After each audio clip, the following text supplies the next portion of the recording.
Bueno, gracias, Débora. Entonces vamos a dar comienzo, ya formal. Antes les digo bienvenidos y bienvenidas a todos aquí presentes en este encuentro. Y también, perdonen la interrupción porque me va llegando más gente que se está incorporando. Bueno, les comento, la Comisión de los Derechos de la Niñez y Adolescencia del Colegio Público de la Abogacía de la Capital Federal, en nombre de sus miembros titulares y de las colegas coordinadoras, la doctora Laura Falabella y la doctora Débora Domnieski, que está aquí presente y en esta oportunidad nos acompaña como moderadora del ciclo. Agradece también el espacio que ofrece las autoridades del colegio para llevar adelante estos encuentros y le da la bienvenida a los colegas e invitados presentes a este segundo encuentro del ciclo de charlas 2023, que tiene como objetivo brindar herramientas académicas prácticas para el ejercicio del derecho a la protección de niños, niñas y adolescentes en la temática de violencia contra niños, niñas y adolescentes, abuso sexual infantil, a propósito del caso Lucio Dupuy. Yo aquí les traía una ajustada reseña, creo que está en la memoria de todos, esto lo hemos hablado en familia seguramente, y lo hemos visto y hemos seguido el caso. Les recordamos que el 26 de noviembre de 2021, y a solo 1 año y 7 meses, todavía resuena en la comunidad santarrocense de La Pampa y el resto del país, claro, el homicidio del pequeño Lucio, víctima de violencia y abuso por parte de su progenitora y de su pareja. Esta historia comienza con no menos de 5 ingresos en diferentes momentos, entre el diciembre de 2020 y marzo de 2021, a centros de salud donde el pequeño Lucio presentaba una serie de fracturas, traumatismos, cortes en la cara.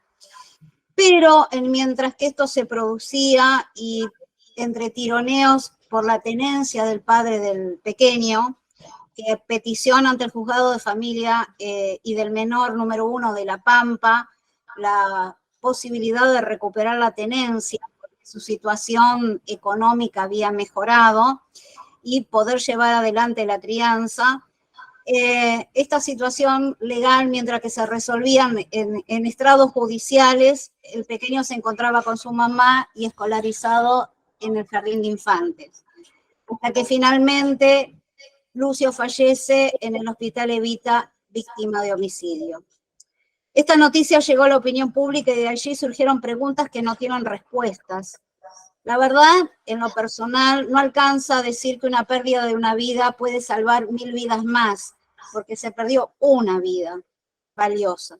No obstante, el gobierno nacional, en marzo de 2023, promulgó la ley 27.709. Esta ley permite la creación de un plan federal de capacitación sobre derechos de niñas, niñas y adolescentes, conocida hoy como la ley Lucio. Este tema lo hemos debatido en comisión con las coordinadoras y con el equipo que conforma la comisión, y así el Colegio Público de la Abogacía de la Capital Federal, a través de nuestra Comisión de los Derechos de la Niñez y Adolescencia, se encuentra abocada a difundir y capacitar al universo de matriculados en Derecho, y con carácter multidisciplinario en la temática que hoy va a ofrecer las invitadas, el tema de cámaras GESEL y peritajes psicológicos y defensa de la víctima y derecho de defensa. Así que sin más, agradeciendo nuevamente la atención de los presentes, que en este momento de mediodía, y sé que están atareados, pero nos llena de orgullo y satisfacción poder contar con ustedes y que podamos enriquecernos mutuamente. Tengo el honor de presentar en primer lugar a la expositora, la licenciada María Fernanda Matera, que es coordinadora del equipo técnico infanto-juvenil del Ministerio Público Tutelar de la Ciudad Autónoma de Buenos Aires. Es licenciada en Psicología y profesora universitaria, magíster en Psicopatología y Salud, autora de diversas publicaciones en sendas revistas científicas y participación en capítulos de libros, coautora del libro Niñas, Niños y Adolescentes, víctima de abuso sexual y proceso judicial, sujeto de derecho versus objeto de prueba, de la editorial Fusbaires. Es un honor contar con su presencia y con la participación de la doctora Débora Dovnievski para moderar este evento, así que la dejo en manos de la licenciada que nos pueda acompañar en esta capacitación. Muchas gracias y la palabra es de usted. Bueno, buenas tardes a todos. Muchísimas gracias por esta invitación en la cual voy a compartir junto a dos colegas que quiero mucho porque trabajé mucho con ambas durante mucho tiempo, así que vamos a poder transmitirles un poco nuestra experiencia. Si bien a mí ahora puntualmente me han solicitado que hable acerca de lo que es la toma de declaración y lo que es el peritaje psicológico, seguramente van a surgir temas que son los temas que finalmente, las complejidades o los temas de debate que suelen aparecer en esta temática, así que bueno, nos abrimos a diálogo y a poder intercambiar las experiencias que tenemos entre las tres, que me parece que va a ser lo más valioso de la charla. Si me permiten, yo ya voy a empezar a compartir una presentación que tengo, así los puedo ir guiando en lo que les quiero ir transmitiendo.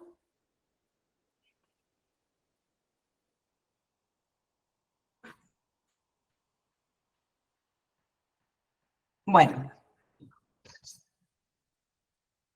vamos a comenzar entonces hablando acerca, como les comentaba recién, yo hago mucho foco en el niño como sujeto de derecho y no como objeto de prueba. Y van a ver que en esta breve disertación voy a hacer mucho hincapié en este punto, tal vez sea reiterativa, pero es lo que a mí más me interesa poder transmitir y que trabajamos día a día para tratar de posicionarlos como sujeto de derecho. Creemos que esto comenzó ya hace muchos años, hace más de 30 años, con la Convención sobre los Derechos del Niño, donde acá en nuestro país, que adhirió y donde tenemos un código civil que se ha actualizado y se ha modernizado y donde lo ha puesto en el centro de la escena el interés superior del niño, y el Código Penal, que sería todavía mucho para trabajar y para seguir modificando y seguir adaptándolo, y ahora vamos a ver bien por ahí las fallas de este proceso, también tuvo muchos avances en los últimos años, donde realmente los niños se intenta de que este proceso no sea un proceso revictimizante, sino que pueda llegar a ser un proceso reparatorio. No siempre se consigue, pero al menos es hacia lo que estamos trabajando. ¿Cuáles fueron los principales avances que tuvimos en estas últimas décadas? En primer lugar, que dejamos, a partir de que se sanciona la ley 25.852, que introduce el artículo 250 bis del Código Procesal Penal, ya se deja esa reiteración del testimonio que se producía sobre los niños, niñas y adolescentes que deberían reiterar lo que les había sucedido en distintos lugares y en distintas instancias y sin los cuidados correspondientes para la etapa en la cual están transitando el desarrollo psicoevolutivo, y fundamentalmente en cómo se llevaban a cabo esas tomas de declaraciones, donde eran modelos interrogatorios. Hoy tenemos una técnica específica que ahora vamos a ver, que es la entrevista investigativa forense, por la cual se va a hacer la exploración acerca de los hechos que se están investigando. Esto lo menciono rápidamente por si hay alguien que se está introduciendo en esta temática. El artículo 250 bis del Código Procesal Penal precisamente lo que va a determinar es llevar a cabo la declaración testimonial de los menores de 16 años. Lo primero que establece que van a ser entrevistados por un psicólogo que es especialista en niños o adolescentes, se va a llevar a cabo en forma directa por el organismo jurisdiccional, que esto tiene que ser efectuado en un gabinete que esté acondicionado especialmente para poder trabajar con niños pequeños o con adolescentes, que el profesional va a tener informe acerca de la declaración que tomó, y lo importante es que este acto, que tiene que ser único y no, en lo posible no debería volver a repetirse, ahora luego vamos a ver también que ese es un punto fundamental a tener en cuenta, por lo cual va a ser grabado y videofilmado, puede ser seguido desde el exterior por todos los agentes que sean autorizados nuevamente por el organismo jurisdiccional que ha solicitado la prueba a través del sistema que se esté utilizando. Y ahora vamos a ver, porque en esto también hubo un gran avance, los distintos ámbitos en los cuales se puede llevar a cabo esa toma de declaración de los niños y de los adolescentes. Tengamos en cuenta también, para el perfil de los 16 a los 18 años, tenemos el 250 ter, que va a establecer que el tribunal, previo entonces a la recepción del testimonio, va a solicitarle a un especialista un informe para determinar si puede existir algún riesgo en la salud psicofísica del menor. Y en caso de que esto sea positivo, va a cumplimentarse bajo lo establecido en el artículo 250 bis. Es decir, que va a declarar, la declaración testimonial se va a hacer bajo el recinto de cámara Gesell y con un psicólogo para que lleve a cabo esa recepción de la declaración. En caso contrario, lo hará directamente ante la fiscalía o ante el juzgado interviniente. En relación al ámbito, esto también es importante porque lo que establece el artículo 250 bis es que va a ser grabado, va a ser filmado, y que puede ser tanto en un circuito cerrado de televisión, cámara Gesell o sala de entrevista especializada. Esto también fue evolucionando y vamos a ver cuáles son las diferencias y los beneficios que tiene una sobre la otra. La realidad hoy que en nuestro país convergen las tres. Se puede tomar de cualquiera de las tres maneras, se puede llevar a cabo esta declaración testimonial. La cámara Gesell tradicional, saben que está caracterizado porque va a haber un vidrio unidireccional, que si bien es lo que más se ha difundido en los últimos años, tiene también ciertas dificultades el uso de la cámara Gesell, que es, por un lado, que la visibilidad de quienes están del otro lado del espejo muchas veces puede ser reducida y no tienen una visión total de lo que está aconteciendo en la sala. Y que quien está dentro del recinto puede llegar a escuchar o incluso hasta ver, cuando tienen ropas claras, las personas que están pegadas al espejo, y esto es un factor de dispersión para el niño o para el adolescente que suele estar más atento a lo que está sucediendo detrás del espejo, se escuchan murmullos o se ve que hay gente y no puede realmente concentrarse en lo que es su entrevista de declaración. La sala de entrevista especializada, que es un modelo alternativo que caracteriza, mostrarles, son dos salas que pueden o no ser contiguas. En el caso de nuestro Ministerio Público Tutelar, hasta las tenemos en distinto piso, donde también con un sistema cerrado de audio y video, en una de las salas se va a llevar a cabo lo que es la toma de la declaración testimonial, y en otra sala separada pueden seguirlas todas las personas que autorice el juzgado, la fiscalía, que está llevando a cabo la investigación. Y bueno, todas estas desventajas que tenía la cámara Gesell fueron superadas por este sistema. Es decir, se puede seguir desde una sala de observación.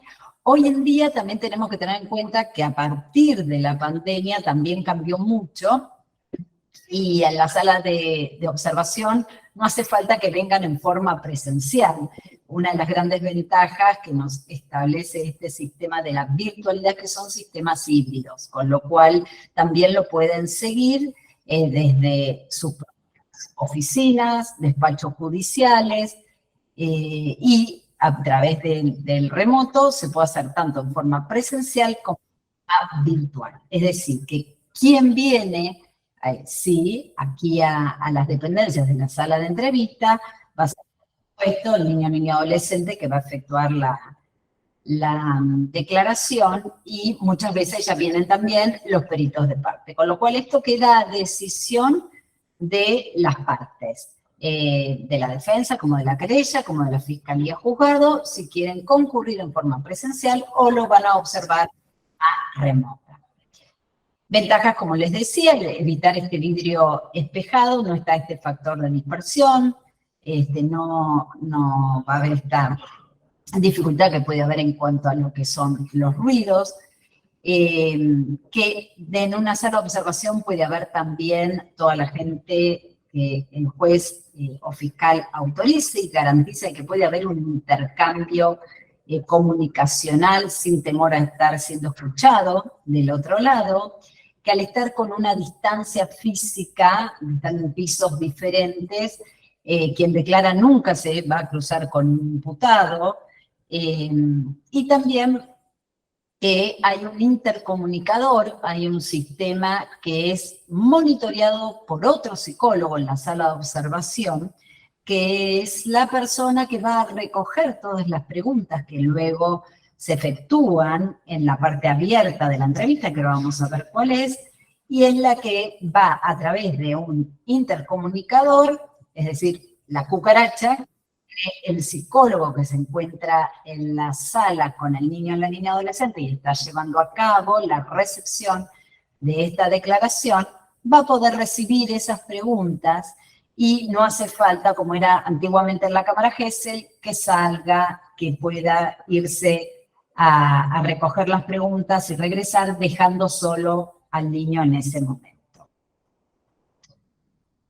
Otro de los ventajas que se han ido incorporando en estos últimos años es el programa de perro de terapia de asistencia judicial. Este es un programa en el cual una mascota trabaja previamente al momento de declarar, lo va a trabajar desde una forma lúdica con los chicos y con los adolescentes, y lo que permite es que va a reducir el factor de estrés, de ansiedad, con que puedan llegar ciertos temores, favorece luego lo que es la evocación de un relato, y al salir vuelven a trabajar con la mascota. Entonces esto lo que permite es que neutraliza un poco la movilización emocional, la tensión, la angustia que se haya podido generar al momento de evocación de situaciones traumáticas o displacenteras,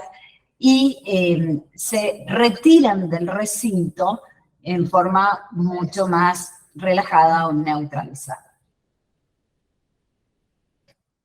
Cuando hablamos de la declaración testimonial, el psicólogo que tiene que llevar a cabo esa toma de declaración sabe que tiene que tratar de obtener esta información, que es la esencial. ¿Cuál fue el modo, el tiempo, el lugar y el supuesto autor, en el cual se suscitaron los hechos que se están investigando? Para llevar a cabo y para poder recabar esta información, se va a aplicar una entrevista, que es la entrevista investigativa forense. Nosotros en nuestro país, la mayoría de todos los equipos técnicos trabajan con el modelo de Nitsch. Están basados en el modelo de Nitsch, que es una entrevista, que ahora la vamos a ver, que va pasando por distintas etapas, que le permite al psicólogo poder ir obteniendo esta información que les iba mencionando de modo, tiempo, autor. Por supuesto va a haber una parte de una entrevista previa, que antes de ingresar hay que establecer una mínima evaluación para ver si ese niño o niña, sobre todo en las etapas cuando son muy pequeños, tienen la capacidad de poder afrontar esta entrevista. Necesitamos primero desarrollo lingüístico básico, es decir, lo que emita lo podamos llegar a comprender, que sea realmente inteligible, porque a veces cuando hay muchas dislalias o las fallas en la articulación de los fonemas, no permite llevar a cabo una toma de declaración. También obviamente se necesita de una estabilidad emocional, porque si son chicos que tienen muchas dificultades conductuales, donde hay mucha ansiedad, o van a estar absolutamente dispersos, no se adaptan a lo que es el encuadre que requiere una entrevista de declaración, entonces pueden estar corriendo, deambulando. Sabemos que hay una deambulación esperable en los niños pequeños y puede ser abordable, pero cuando esto ya trasciende el plano de lo que permite el encuadre de entrevista, entonces tampoco están dadas las condiciones. Pero si con esta entrevista previa se determina que ya está en condiciones, se va a establecer primero un vínculo de confianza, va a haber una etapa de relato libre, otra un poco más dirigida, y luego viene el cierre. Es decir, esta estructura por etapas tenemos la presentación, donde el entrevistador describe todo, se presenta a él, el espacio, le brinda la información de que esto va a ser video grabado para el proceso, incluso se le muestra que en el recinto hay cámaras que van a estar grabando, y es importante que el niño también esté informado sobre esta situación. Se establecen las reglas de base, ¿sí? Discrimina entre lo que es la verdad y la mentira, también de que no está obligado a responder, que si hay algo que no se acuerda, que puede decir, no me acuerdo, que es importante que siempre tratemos de manejarnos con lo que es la verdad. Se establece, por supuesto, primero un primer periodo de rapport para establecer esa confianza, se habla de alguna temática familiar conocida para el niño, acerca de la escuela, alguna actividad lúdica o del último cumpleaños, algo mínimo para ir estableciendo ese rapport necesario para empezar una entrevista. Luego sí, vienen las etapas sustanciales de lo que es la entrevista investigativa forense, donde vamos a introducir el tema, dependiendo también de la edad, se introduce de distintos modos, por supuesto siempre muchísimo más complejo a los niños pequeños que cuando son más adolescentes. Se le pide la narrativa libre de los hechos, por supuesto, nuevamente vuelvo a decir, esto es más fácil con los adolescentes que con los niños, que siempre es una entrevista más dirigida y hay que ir haciendo entrevistas y preguntas más directas, no inductivas, eso es clave, porque si no, se corre el riesgo de introducir algo que el niño no haya dicho. Luego viene una etapa, luego que se obtiene esa primera etapa libre, sí, la etapa de interrogatorio, clarificación, donde se remonta a lo que nos haya comentado y se le puede solicitar ampliar o clarificar algún aspecto. Es allí, en ese momento, cuando se introducen las preguntas de las partes, de la defensa, de la querella, de, obviamente, la fiscalía que está también interviniendo o el juzgado. Y por último, como cierre, se va a intentar recomponer el estado psicoemocional y, por supuesto, siempre valorando mucho todo lo que haya podido declarar y transmitir. Ese relato que el niño o niña adolescente va a brindar en su declaración va a ser analizado bajo los parámetros de lo que se llama la psicología del testimonio, que es precisamente la línea de investigación que lo que permite es analizar y demostrar para poder establecer la fiabilidad y la validez de ese testimonio. Lo que luego se va a analizar, ¿cuál es la credibilidad de ese relato, la credibilidad del testimonio?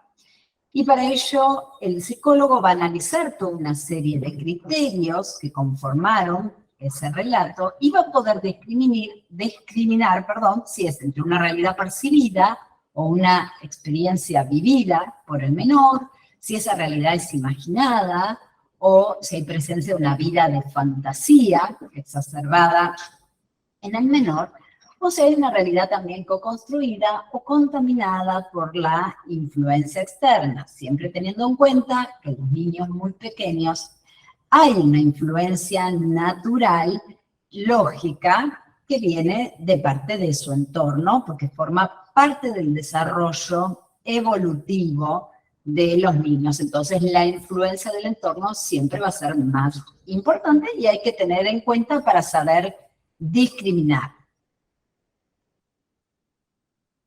Ahora bien, esto en relación a lo que es la toma de declaración. Yo voy un poco rápido porque sé que es muy poquito el tiempo que tengo y le quiero dar todo el lugar a mis compañeras, pero después al final, si hay alguna duda, retomamos para las preguntas. Otro de los avances importantes que tuvimos en los últimos años fue la creación de los equipos infanto-juveniles. Antiguamente tampoco existían los equipos técnicos infanto-juveniles y se determinó, realmente era esencial, que sean evaluados los niños y niñas adolescentes por especialistas en la temática infanto-juvenil. Porque además de tener esta formación que tienen que tener acerca de todo lo que es el desarrollo psicoevolutivo en esta etapa, que va desde que nacen hasta los 18 años, están atravesados por un desarrollo donde es muy específico, cada etapa es distinta y lo que vamos a poder hacer en cada etapa es muy diferente. Entonces, por eso es importante no solamente tener conocimientos sobre todo lo que es desarrollo y psicología evolutiva, sino también las técnicas que se pueden administrar, porque van a ser muy diferentes las que podemos administrar en la etapa inicial, en la etapa adolescente. Y además, porque los ambientes tienen que ser ambientes diseñados para poder trabajar con niños, niñas y adolescentes. Por lo cual, este también ha sido un avance de los últimos años, no mucho, esto ha sido los últimos 5 o 6 años que se crearon los equipos técnicos infanto-juveniles. En líneas de la diversidad de pruebas, siempre se solicita la toma de declaración testimonial, es lo primero que se va a solicitar, y luego la pericia psicológica psiquiátrica de acuerdo al caso y en los casos en los cuales corresponda también la pericia médica. La pericia psicológica, generalmente lo que nos solicitan es obviamente la evaluación global de la organización psíquica de ese niño, niña, adolescente. Vamos a evaluar sus aspectos cognitivos, los emocionales, los conductuales. Vamos a determinar si hay presencia de sobrecarga imaginativa patológica, que la siguen denominando fabulación, pero nos referimos a esto. Si hay indicadores psicotraumáticos compatibles con vivencias de victimización sexual y si hay afectación del desarrollo psicosexual asociado a lo que sería una sexualidad psicotraumática. La pericia psiquiátrica también solicitan la presencia de signos o síntomas también compatibles con trastorno de estrés postraumático y cuando hay siempre presencia de un cuadro psicopatológico de base previo. En general, en estos casos siempre trabajamos en forma conjunta, interdisciplinaria, el psicólogo con el psiquiatra para poder tomar una única entrevista, hacer un abordaje integral y después el psicólogo sí toma las técnicas específicas, pero se realiza un único dictamen integrado interdisciplinario. Bueno, pericia médica cuando corresponde porque ya de acuerdo a lo que ha sido la denuncia, la toma de declaración, se determina la posibilidad de que haya lesiones físicas y requieren, por supuesto, del dictamen del perito médico correspondiente. Como les comentaba, esta evaluación pericial está atravesada por la etapa del desarrollo en la cual se encuentran. Por eso es importante determinar cuáles van a ser esas técnicas específicas que se que se deben tomar y que tienen que estar adaptadas a la etapa evolutiva de ese niño, niña, adolescente. En el nivel inicial trabajamos mucho con lo que son las técnicas proyectivas más lúdicas. Estamos en una etapa en la cual no tenemos ni desarrollo gráfico, porque están en la etapa del garabato, del monigote, y es poca la información que nos puede dar un gráfico.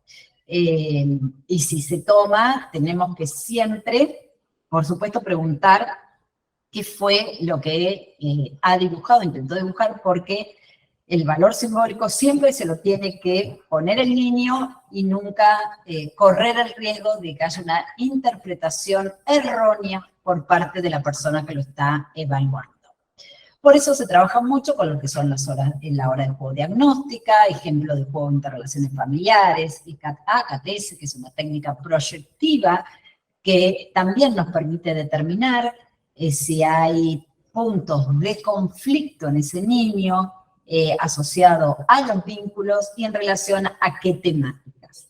Entonces, son técnicas más apropiadas para trabajar con la primera infancia y que nos va a poder permitir abordar esos puntos periciales que les mencionaba recién.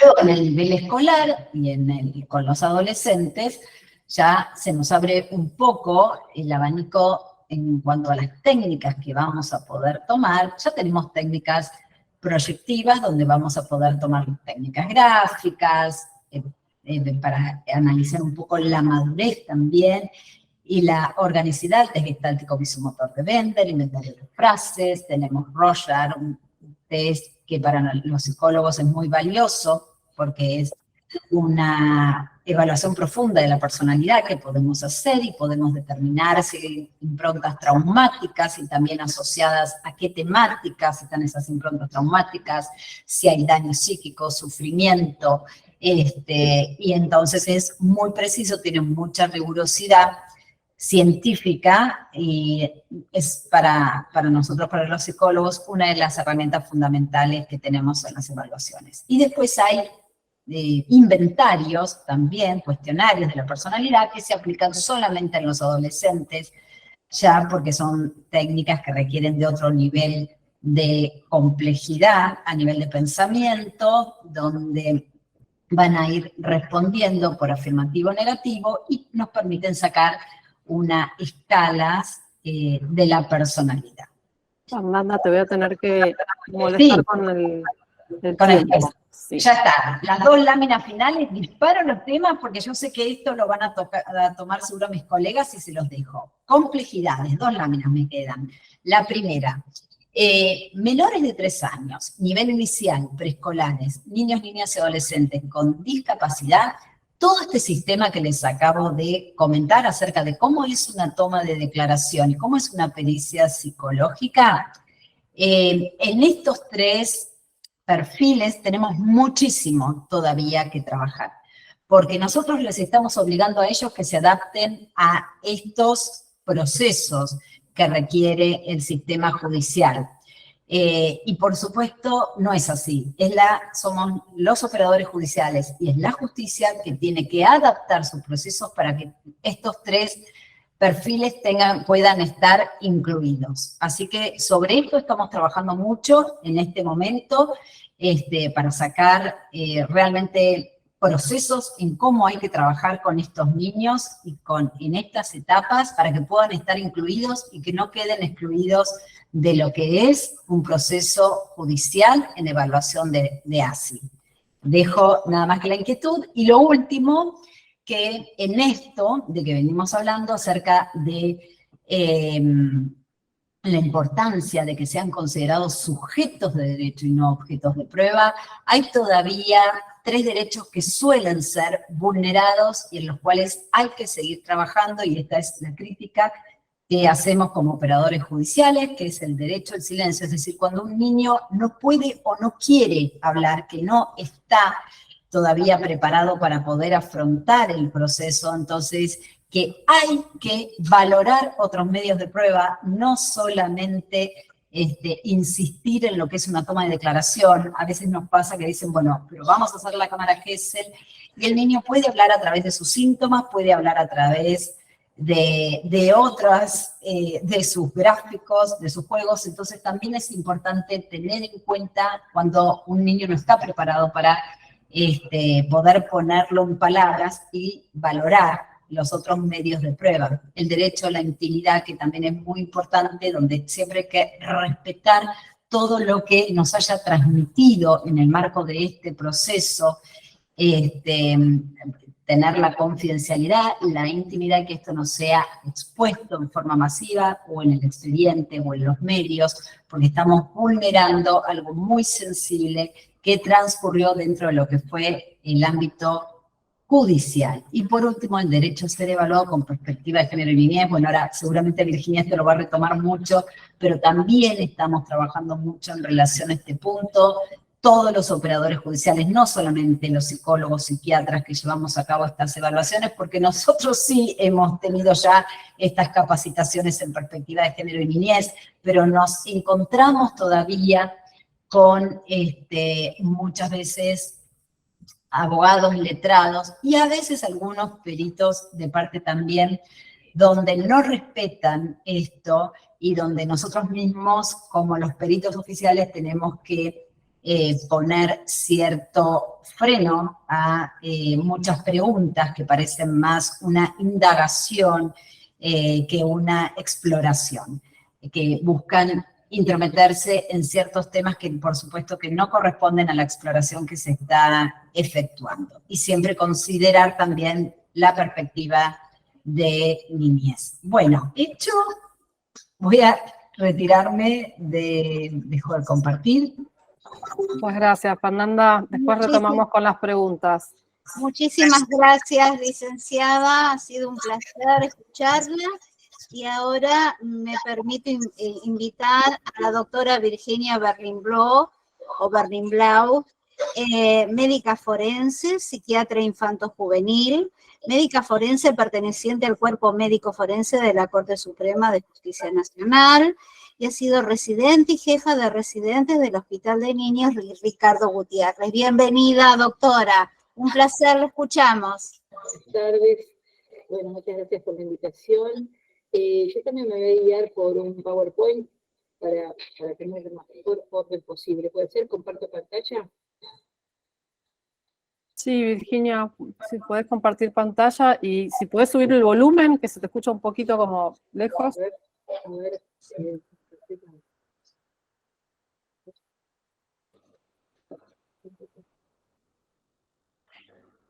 No me permite, a ver cómo sería, no me está permitiendo.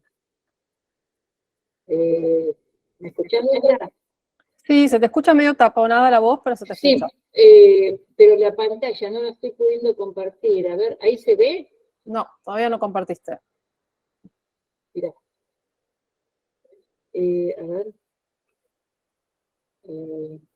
Ahora voy a compartir pantalla. Acá estamos. A ver, ¿ahí se ve? ¿Ahí se ve? Ahí está por... Sí. Ahora ¿Está? sí, tendrías que agrandarla. Sí, ahí voy. Muy bien. Bueno, esto es lo que... Bueno, ¿de qué estamos hablando? ¿No? ¿De qué estamos hablando? Voy a ir rápidamente.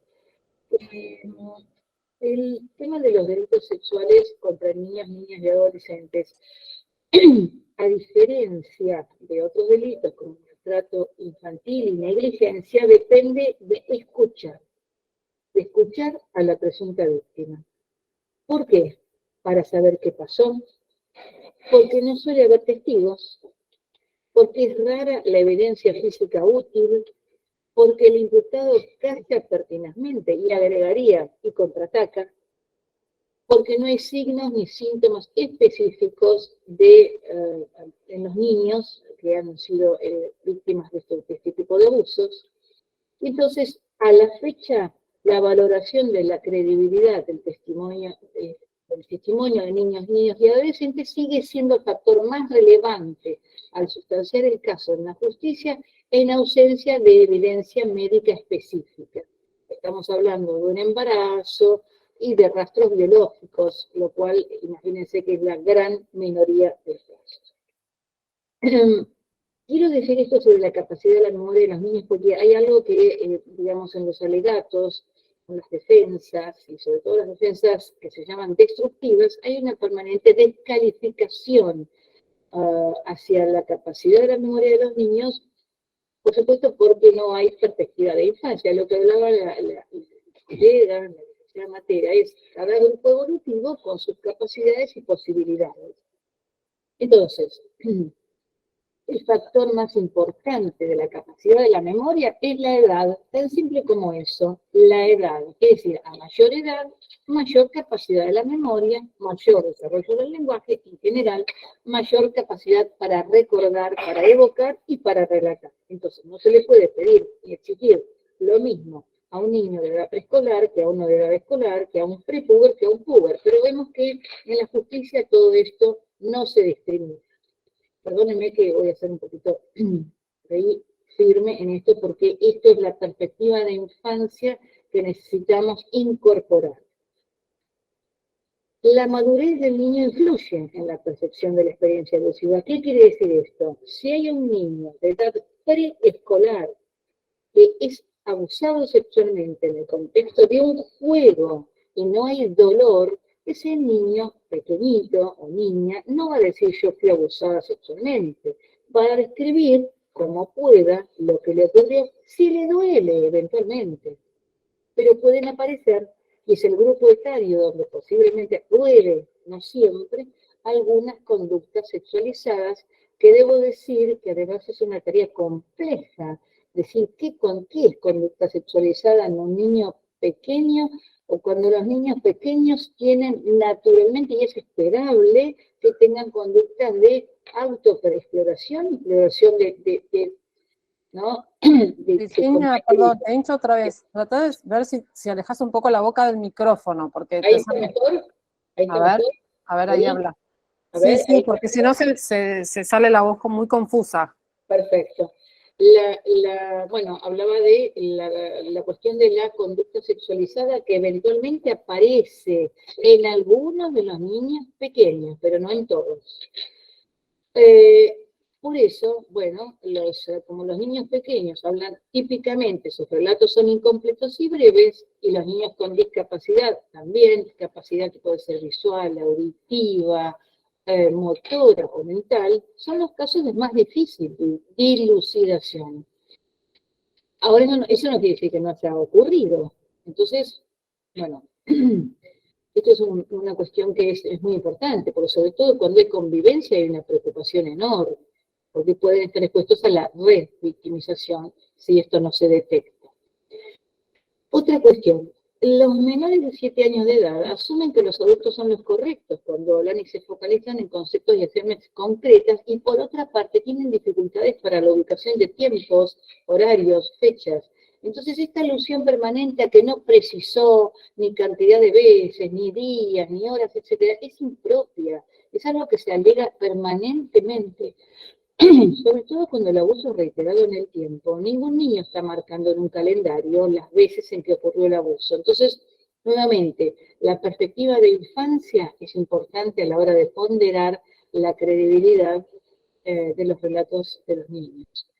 Ojo con los niños adolescentes, las niñas adolescentes, porque puede haber adolescentes, sobre todo las más vulnerables, las más carenciadas, las que han sido victimizadas anteriormente, que no perciban la experiencia como abusiva, porque es tanta la vulnerabilidad y la necesidad que piensan que esa persona mayor, y bastante mayor, que les da la plata para comer, los está ayudando en hogares donde ya vienen, obviamente, con malos tratos. Entonces, les decía, la habilidad para los conceptos temporales madura cerca de los 7 años de edad. Entonces, a un niño de 7 años de edad, u 8, no se le puede exigir que brinde un testimonio con fechas y tampoco descalificarlo porque no las pudo dar, porque esto es algo evolutivo, algo del desarrollo. Otra cuestión muy importante, recordar una experiencia de abuso sexual no garantiza que él o la niña o adolescente pueda describirla por muchos factores, por miedo, por vergüenza, por entrevistas deficientes, porque está amenazado, porque ha sido descreído en la propia casa, sobre todo la amenaza, el miedo, un mal mayor. Virginia, mira que te quedó en la primera, la filmina, tendrías que pasarla a la segunda, te quedó como... ¿Segunda? Ahora estamos viendo el título. Tendrías que marcar la segunda filmina. ¿No están pasando? Y no porque la tenés que pasar vos, porque la estás compartiendo vos. Yo la estoy viendo. Yo la estoy viendo y la estoy pasando. No. Bueno, si no pasa, perdóname, no sé por qué no está, porque acá yo estoy compartiendo, me dice, está compartiendo. Sí, sí, ¿No parece? vemos, pero solo estás compartiendo la pantalla, la primer filmina que dice abordaje forense. Estoy viendo todo, a ver, Pero bueno, no quiero demorar. Ahí está, ahí pasaste. No. Claro, ahí, pero ahora sí estás pasando. Cuando lo pongo en pantalla completa, a ver, Y esto se si ve. lo agrandás mejor, porque se ve chiquito, sí. Sí, ya sé, esto se ve. ¿Se ve? Sí, con anteojos.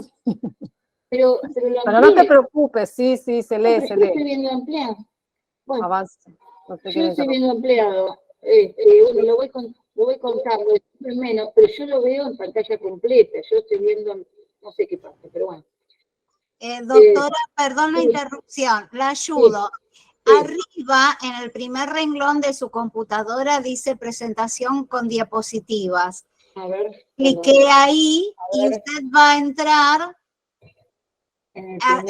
un poquito más, no, dice, primero dice, un poquito más, dice... Presentación, ¿sí? Presentación, no, vaya para atrás. Presentación con diapositivas, cliqué el 1, 2, 3, 4, el quinto, la quinta solapa, una más a su derecha. No, una más. Perdón. Ahí. Ahora, exacto, ahora donde de la diapositiva actual. La diapositiva actual, que es la primer solapa, no, la segunda. Es como un iconito. Ahí, donde recién puso el cursor. ¿Ahí se ve? No, a ver, intentémoslo. Ahí cliqué, perfecto. Cliqué y se le va a agrandar la pantalla. Sí, se agrandó. ¿Se ve? No, pero bueno. No la quiero interrumpir, doctora, discúlpeme. No, está bien, a ver si está bien. Entiendo, no sé, bueno, lo voy contando, disculpen, qué sé yo, no sé qué es. Después compartimos las filminas, no te preocupes. Claro. Bueno, entonces le decía sobre la capacidad de la memoria de los niños y con relación a los y las adolescentes testigos, hay que decir que se parecen a los adultos, pero no lo son. ¿Qué quiere decir esto? Que varían mucho sus habilidades cognitivas y estado emocional, entonces hay que esforzarse por construir la relación de confianza, proporcionar las instrucciones de entrevista que mencionó la licenciada Matera y asegurarse que comprenden las preguntas, porque ellos, al querer parecer competentes, pueden ser reacios a pedir ayuda aun cuando no comprendan, y no depositar expectativas excesivamente altas en los testigos adolescentes. Y entonces adoptar un enfoque realmente de mucho apoyo y seguir empleando un lenguaje simple con las y los adolescentes. Por supuesto, con respecto a los niños, niñas y adolescentes con discapacidad, corren un riesgo potencialmente mayor de abuso sexual y negligencia que los niños sin discapacidad.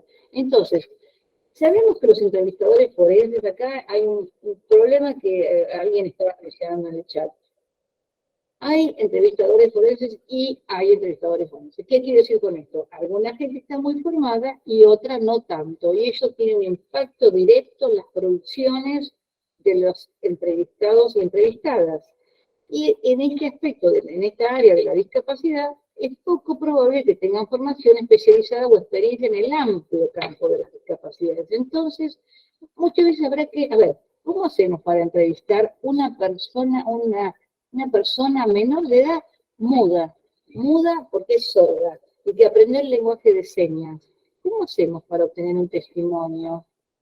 si no contamos con un traductor del lenguaje de señas y que además esté formado en abuso sexual. ¿Por qué? Para que no nos diga, dice que la tocaron en las partes pudendas, para que nos diga lo que realmente dijo ese chico, chica o adolescente.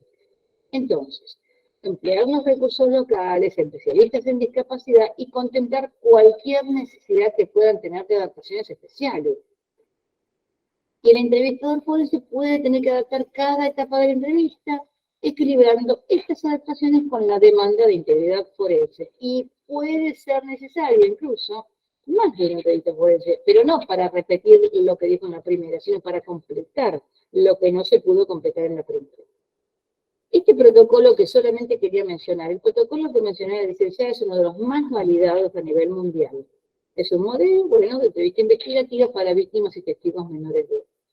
A ver, es una herramienta para la entrevista. ¿Para qué? Traslada esas recomendaciones acerca de cómo se debe entrevistar a los niños según sus grupos etarios y su contexto. ¿Para qué? Para evitar entrevistas forenses inadecuadas. ¿Por qué? Porque la gente se decía, mira, esto no es recomendable, esto, pero la gente iba a las charlas y igual seguía haciendo entrevistas forenses inadecuadas. Entonces, se trasladaron esto a un nivel de detalle que no estamos hoy acá en posesión de dar por tiempo, pero esto está disponible para cualquiera que lo quiera leer, cómo se realiza la entrevista con sus etapas, como ya mencionó la licenciada Montera. ¿El objetivo cuál es? Tratar de obtener información confiable, precisa y completa por parte de ese niño adolescente y válida, además válida, para el sistema legal. Proteger al entrevistador de cuestionamientos al rol profesional, porque al estar videograbada, bueno, no se descalifica al profesional, sino que, bueno, se verifica en todo caso, y además hay que tener en cuenta que una pregunta errada o errónea, no fabrica un relato falso, ¿se entiende? Bueno, pero la verdad es que las profesionales que están en el frente de batalla están permanentemente siendo atacadas, y algunas con pocos argumentos, muchas con pocos argumentos. Pero además, trasladar a la práctica el protocolo, las buenas prácticas, es hacer una entrevista de calidad y minimiza dos factores principales que afectan la calidad de la información que brindan los niños, niñas y adolescentes. Uno, la habilidad del entrevistador o entrevistadora para poner al descubierto información. Esto es una destreza especializada, nadie nace sabiendo, se hace al andar, pero realmente se necesita una capacitación muy específica. Y también, bueno, ¿qué otros factores influyen? La predisposición y habilidad del niño para expresarlo. Entonces, el niño inhibido, que no habla, que no se desarrolla un relato, no hay que decir aquí no ocurrió nada, cerramos la puerta y nos vamos a casa. No, es una preocupación enorme, sobre todo cuando hay convivencia. Y otra cuestión que, bueno, las voy a mencionar. Los mitos y prejuicios que en la justicia operan en detrimento de los testimonios de los niños, ¿no? Porque, digamos, el discurso que predomina es el adultocéntrico, el andocéntrico, y bueno, en esta batalla de discursos, digamos, no es el niño el empoderado de la justicia. Entonces, a ver, mitos y prejuicios, voy a mencionar algunos. La víctima verdadera presenta juego sexualizado, es colaboradora, se angustia, llora, pero no mucho, no duda y se detecta por los textos. El testimonio del niño, no, comillas, no ha sido corroborado en pericias o por las técnicas. Los niños pequeños no distinguen realidad de fantasía, mitos y prejuicios, sigo mencionando. Si se accede, si la perito o el perito accede a los antecedentes del expediente, se pierde la objetividad. Si se entrevistó a la madre primero, se actúa sesgada y además por acción de la madre vengativa, ¿no? Esto está bien instalado en la justicia. Las peritos mujeres defienden niños, no la verdad, y tampoco somos objetivas porque somos mujeres, ¿no es cierto? Bueno, el niño que concurre informado, ¿qué se espera de él o ella? Está inducido, pero esto se dice como a priori. Supongamos que venga ese niño y diga, ¿sabes por qué estás acá? Sí, mi mamá me dijo que te venga a contar lo que me pasó. Inducción, ¿entiendes? Acá aparecen los semáforos rojos antes de que el niño empiece a hablar. Bueno, Entonces, esos son prejuicios que van operando en esta cuestión del SAP o todo lo que ya si se emplea vocabulario adecuado sobre partes del cuerpo, fue instruida o inducido. O sea, todo es en contra, en definitiva. No puedo precisar fechas ni número de veces, ya hablamos. Inclusive los niños, mamás de 7, 8 años tampoco, nadie está agendando las veces que fue abusado. Pero los mitos y estereotipos de género e infancia que operan, entre otros, en la justicia invisibilizan tanto a las víctimas como al victimario, pero sobre todo a las víctimas, que son a quienes deberíamos actuar en interés superior. Pero bueno, entonces, como les decía, además hay violencia de género cuando se parte de estos prejuicios. ¿Por qué? La madre es prejuzgada como falsa denunciante, mala madre. Si contó, si habló, es denunciante falsa. Si no habló, es cómplice. Después, otro prejuicio, atribuir a las madres cualidades inherentemente negativas, es programadora, entre comillas, de sus hijos. Asumir a priori que las declaraciones de las niñas son inducciones, no está estudiado que los niños mientan más que los adultos y de hecho aprenden a mentir de los adultos, y además la gran mayoría de los niños estima que alrededor del 70% calla los abusos. Entonces, cuando hablan, encima tenemos que, entre comillas, descartar inducción, cuando ese niño se atrevió a superar esas barreras de miedo, de vergüenza, de culpa, estar amenazado de destruir la familia. Además, hay que descartar todas las versiones que el imputado dijo. No, la madre, lo que pasa es que yo estoy con otra, lo que pasa es que me quiso sacar de la casa, lo que pasa es que me quiere sacar dinero, lo que pasa es... Y todo esto se transforma en punto de pericia, porque es el discurso que se ha instalado desde años, y recién ahora la perspectiva de género de infancia viene a decir, a ver, escuchemos a la víctima, porque siempre el discurso del adulto con sus mentiras está predominando en la justicia, ¿no? Bueno, yo le decía, prejuzgar que las cosas, esto me ha pasado, o sea, esto no lo estoy inventando, porque está dicho en una apelación, bueno, como tal y cual es mujer, así está dicho, su instinto materno no le permite pensar adecuadamente, hablando siglo XXI, esto está siglo XXI. Asumir que el género femenino, como ya carece de objetividad, ya es violencia de género institucional, directamente. Y después hay algo que específicamente debemos mencionar con relación a las adolescentes agredidas, porque se las culpa, se las responsabiliza de su propio abuso. No se cuidó, mira cómo se vistió, tomó, salió, lo que sea que fuera. Entonces, el enfoque de género tiene importancia porque visibiliza las consecuencias de las asimetrías de poder al considerar las diferencias que enfrentan mujeres, varones, niñas y adolescentes. No es lo mismo, nada que ver, no se puede tratar a los niños, niñas, adolescentes como si fueran adultos, se requieren un trato muy, muy diferenciado.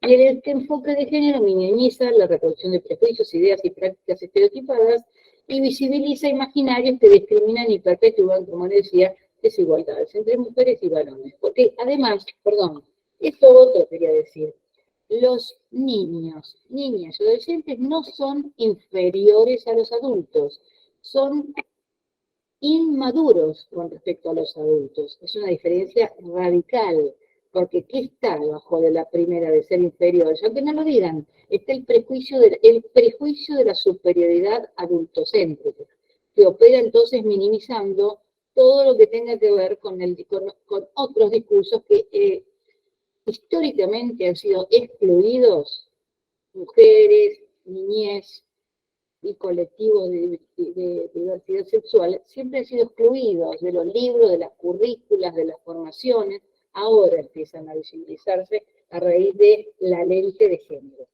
Entonces, la lente de género minimiza la reproducción de prejuicios, ideas y prácticas estereotipadas, que todos tenemos prejuicios, pero debemos trabajarlos para minimizarlos por una cuestión ética.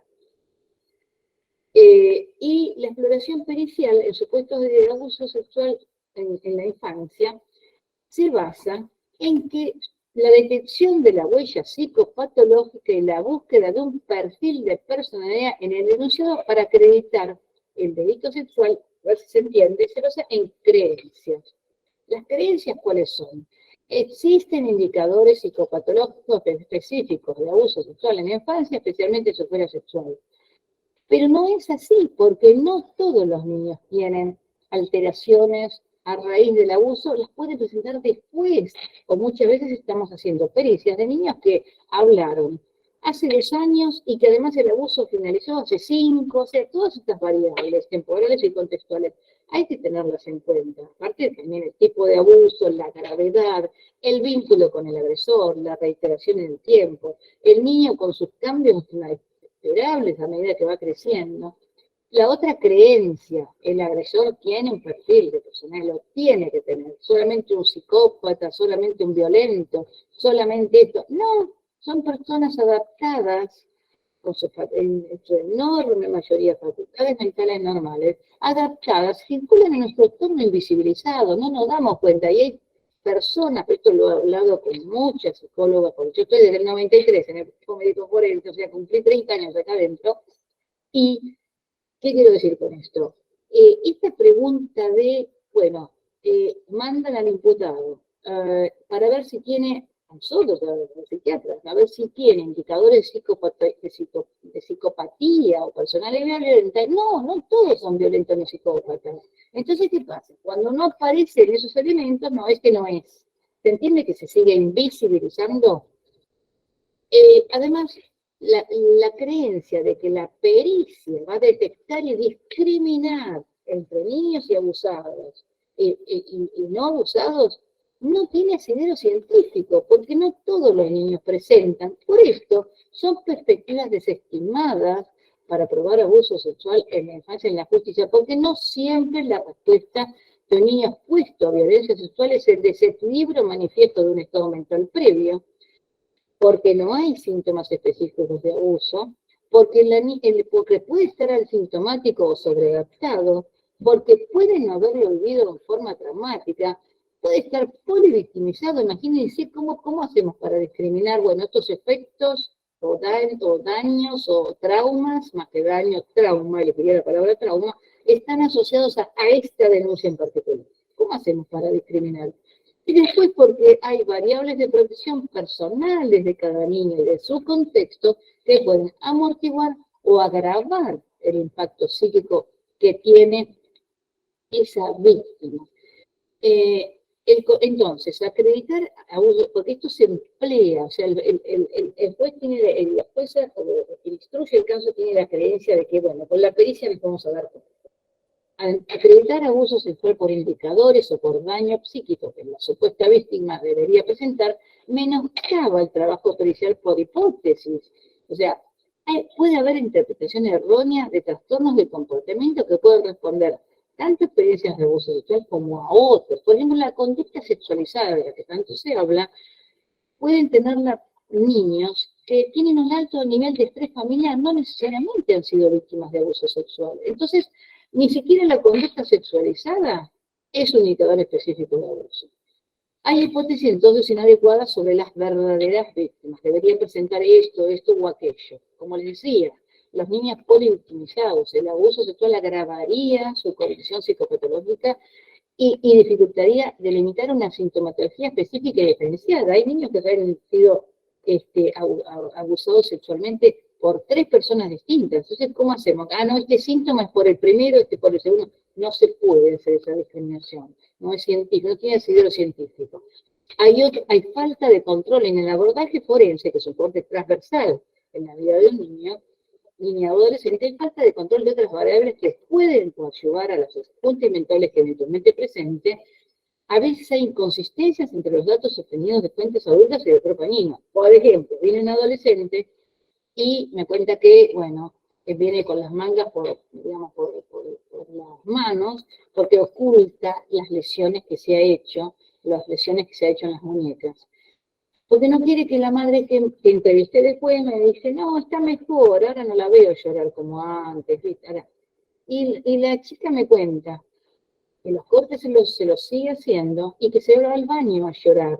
Entonces, es un ejemplo. Y esa mamá no se estaba dando cuenta de lo que le pasaba a su hija. Entonces, y además que cada niña, adolescente es un sujeto en su singularidad. No todos viven, sienten ni se expresan. Cada uno lo hace a su manera.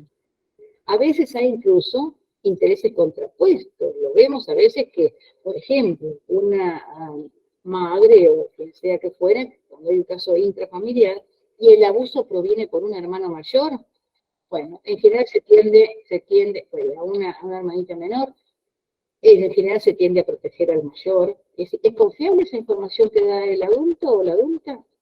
Después, bueno, lo decía, las evaluaciones periciales son de carácter transversal, inadecuado para la etapa infantil-juvenil con sus conceptos, con sus cambios evolutivos.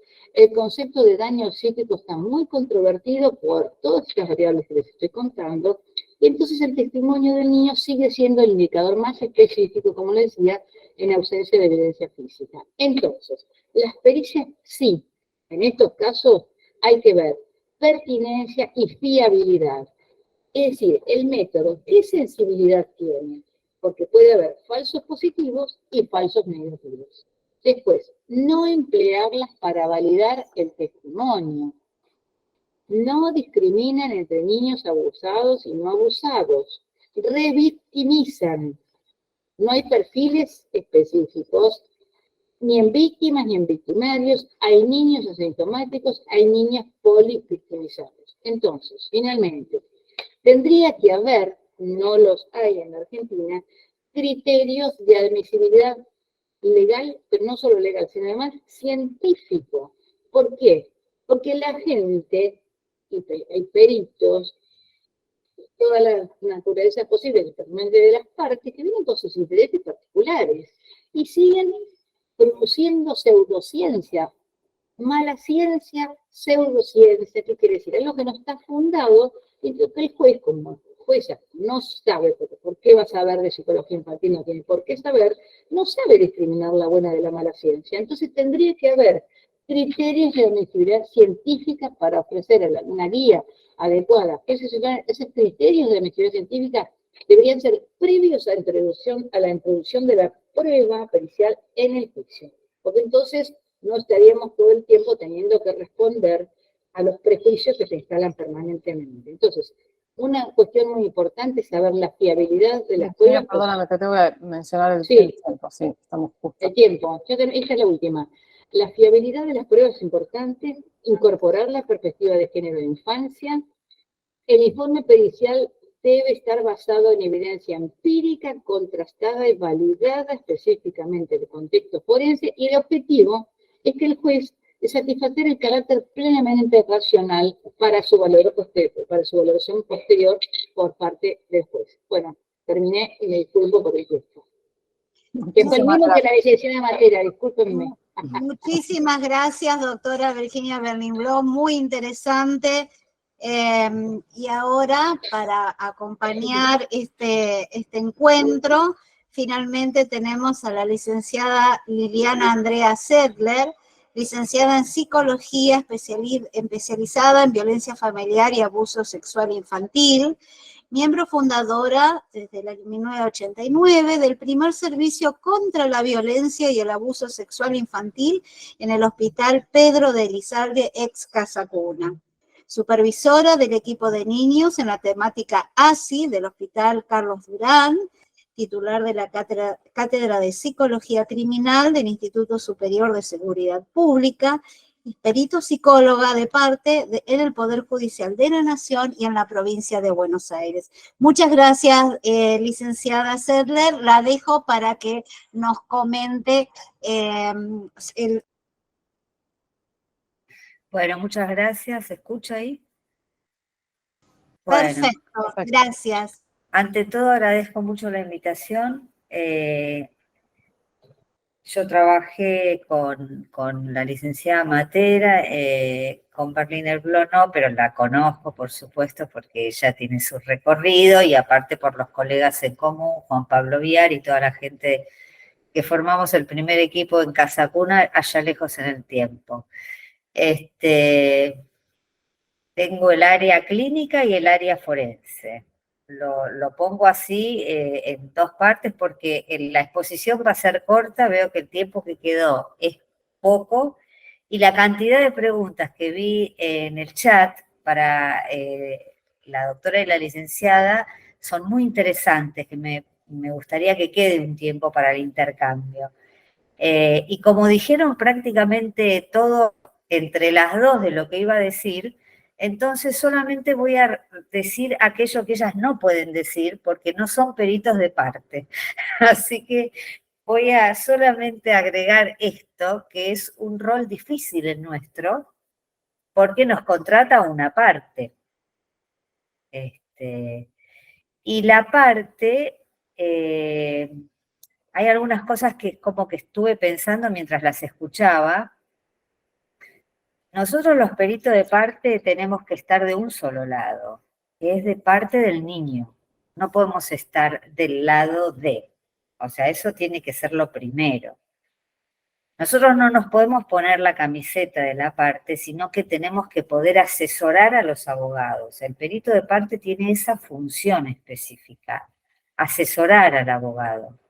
Para asesorarlo hay que tratar de evitar los sesgos pro abuso o cualquier tipo de sesgos que la doctora Berliner Blö lo fue especificando uno a uno. Hay, digamos, bueno, todos los que ella dijo, no los voy a repetir, y es interesante todo lo que se fue diciendo porque nosotros no tenemos digamos, una metodología científica, ¿no? Como dijo la doctora Berliner Blö, de criterios de admisibilidad científica previo a estar en una pericia, ¿no? Estoy de acuerdo con que el concepto de daño psíquico es controversial, es muy controversial porque se está utilizando como sinónimo de que hay abuso. Es verdad que si hay un abuso intrafamiliar reiterado durante muchos años, vamos a encontrar daño, eso sí es seguro, pero no siempre que encontremos daño significa que hay abuso sexual. Significa por ahí que estamos en una situación frente a un trauma que puede ser de cualquier otra cosa, como también lo dijo la doctora, ¿no? Un trauma, un niño se le puede provocar un trauma porque no lo saludaron para el cumpleaños o no le regalaron lo que quería o nació un hermanito y eso puede generar daño, lo que no significa que haya abuso. Y esto lo digo porque tengo muchos colegas que señalan daño como equivalente al hallazgo de abuso. Como somos seres sexuados, si nos dañan, digamos, en toda la personalidad, entre ellos lo sexual, lo que no implica el delito investigado. Eso es más específico. Tenemos que tener mucho cuidado con esto. Cuando yo hablo de la clínica, porque es donde ejerzo prácticamente todos los días, y en la experiencia es donde vemos el abuso, o sea, es un lugar libre de conflicto para mí porque no tengo que estar rindiendo explicaciones a nadie. Pero en los casos de periciales nos han llegado a preguntar, ¿el hecho sucedió o no sucedió? Y nosotros no podemos contestar siempre eso. Hay veces que sí, las menos. Pero en general uno no puede contestar eso, porque muchas veces los hechos pueden no haber sucedido y tener trauma como si hubiera sucedido. No es igual, pero es como cuando te ves una foto cuando eras niño y te han dicho, uy, acá lloraste porque te caíste de la calecita o porque no agarraste la sortija, y uno cree que eso así pasó. Todo el tema de la memoria que estuvieron hablando acá las dos expertas es así tal cual, y bueno, sabemos que la memoria es engañosa y no es una filmadora de recuerdos. Entonces, para que un recuerdo tenga que ver con algo cierto o no, implica un montón de cosas alrededor de eso. La tarea nuestra, otra de las cosas que quiero decir, y no mucho más para poder intercambiar, es que cuando un perito de parte toma un caso, no es un contralor que va a ver cómo se realiza la pericia. Entra en una familia a veces. Entra en una familia, porque la persona que te contrata es una persona que quiere que la escuches. Y un perito de parte necesita escuchar, porque también necesita ver si va a tomar el caso, y para eso hace muchas preguntas, muchísimas. Y a veces no solamente habla con el imputado o con la querellante, sino que también habla con la madre, con la abuela, con el tío, que conoce más al padre o a la madre que la misma esposa o esposo, y uno empieza a dar lugar a una red de filiación que son parte del caso. Y cuando llega la pericia, llega con un background que a veces el perito oficial no tiene, lógicamente, y se lo ve al niño y quien lo traiga. A veces lo trae el papá, a veces lo trae la mamá. La otra de las cosas bueno, que aparecieron en toda esta exposición, y que como perito de parte puedo decir, tiene que ver con esto, ¿no? Con la posibilidad de que esta familia, del tiempo de la justicia. Es decir, a veces en el Ministerio Público Tutelar o en el Cuerpo Médico Forense se trabaja muy bien y muy expeditivamente. Pero luego entra en una cinta transportadora, ¿no? Donde no termina nunca de concretarse las cosas. Entonces pasan los años. Y esto lo quiero decir porque no tiene que ver ni con el Cuerpo Médico Forense, ni con el Ministerio Público Tutelar, sino con la justicia. La justicia va en contra, temporalmente hablando, de los derechos del niño. Muy en contra. Porque por más de que uno trabaje lo mejor posible, lo más consciente posible, tomando todas las cosas que hay que tomar, estas peritos, por lo menos oficiales, digo por lo menos porque no todas, le permiten a los peritos de parte, los escuchan, porque saben que venimos con un background que puede aportar. Y hay veces que los peritos armamos buenos debates periciales y nos respetamos en las opiniones. Pero si después la justicia tarda 3 o 4 años, porque el abogado a veces los peritos hablamos bien entre nosotros, porque no somos abogados, pero a pesar de que el perito, pónganle, quedamos en acuerdo de lo que hallamos, entre todos, llegamos a un acuerdo. El abogado le dice, no vas a firmar en conformidad. No vas a firmar en conformidad. ¿Cómo vas a confirmar? Nosotros tenemos que apelar porque bla, bla, bla, por lo que sea.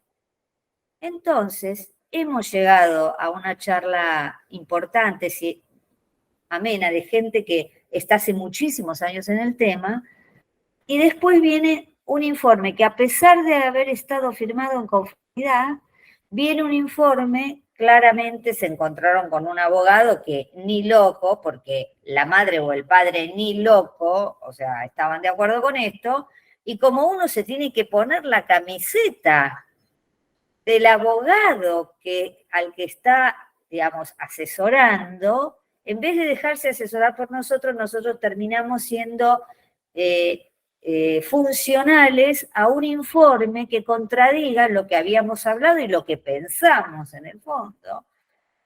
porque son los que nos pagan, eso es importante, acá hay un dinero de por medio, que es importante que lo traiga, porque de eso no se habla, pero hay que hablar.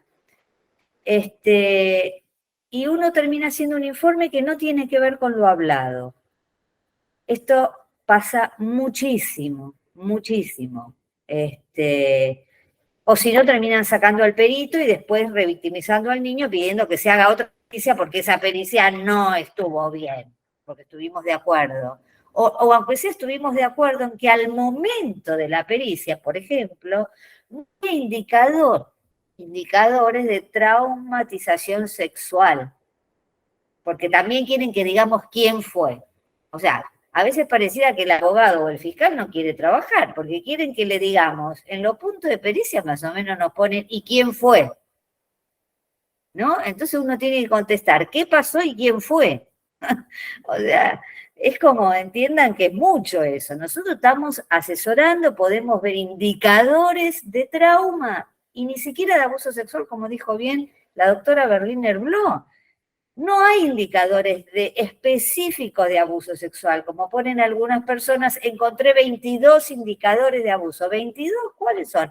Sonrisa marcada, manos en garra, oídos fuertes, como de alerta, como si esos fueran indicadores específicos de abuso sexual.